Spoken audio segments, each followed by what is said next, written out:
wasn't in the reading at all. Instead, a card he'd never seen before was nestled beside his. The art was sharp and vivid, a figure standing in the gray, ringed by trees. Its right hand was shrouded in shadow. Its left hand had been stripped down to the skeleton. The Founder's lullaby rang through Justin's mind. Branches and stones, daggers and...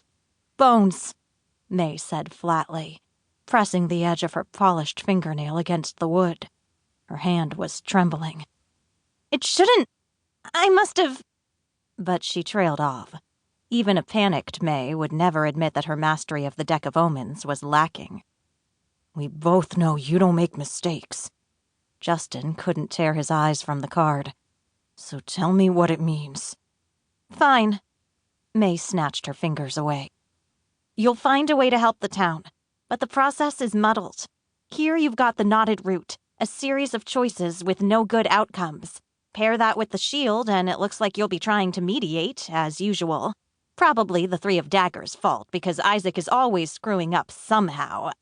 You can't pretend it's not there. The card between them almost seemed to glow, even in the shade. Flesh and bone entwined, a braided line between the living and the dead. May, tell me. May bundled the cards together with a single practiced flick of her wrists.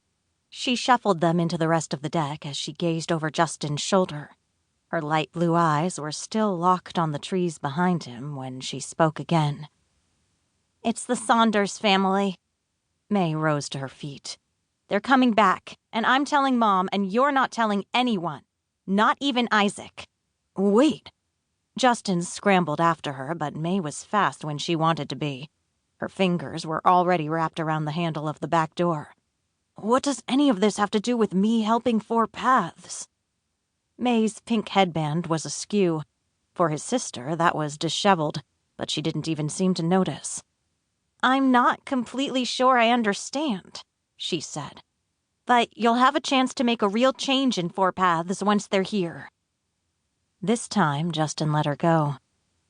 He stayed in the courtyard for a long while, staring at the hawthorn tree that rose behind him, its gnarled branches stretching across the gabled roofs of his family home like grasping fingers. For the first time in his life, there would be a real member of every founding family in Four Paths. He would be a part of that. He would have a chance to change things, to help. Justin believed this. He had to. The Deck of Omens had told him so, and unlike the Hawthornes who used it, the Deck of Omens couldn't lie. 2 weeks later. It was a single strand of turquoise hair that made Violet Saunders come undone. She was fiddling with her sheet music binder when she caught sight of it, sprouting like a seedling from the space between her seat and the cup holder. Violet's hand froze on the binder, clammy sweat collecting on the navy blue plastic. She couldn't concentrate on the highway rolling past the Porsche's windows, or her fingerings for Schumann's Abegg Variations, Opus 1. Her enthusiasm for the piano piece was gone. One by one, her fingers unpeeled themselves from the binder's edge. Her left hand was creeping toward the hair like a pale, veiny tarantula when her mother silenced her Bluetooth headset. You okay? She asked Violet. You look queasy. Violet jerked back her hand. She cranked down the Schumann blasting through her earbuds, trying to hide her surprise. It was the first time her mother had spoken to her in over an hour. I'm just a little carsick. Juniper Saunders considered this, tilting her head. The headset on her ear blinked, casting blue light onto her cartilage-piercing scars. They were the last lingering reminder of a version of Violet's mother that was long extinct. Let me know if you need to vomit, she said. I'll pull over. Being the target of Juniper's concern made Violet's stomach clench. Her mother hadn't said a thing when Violet quit her piano lessons. But then, she'd barely seemed to notice when Violet painted her bedroom dark red the morning of an open house, either.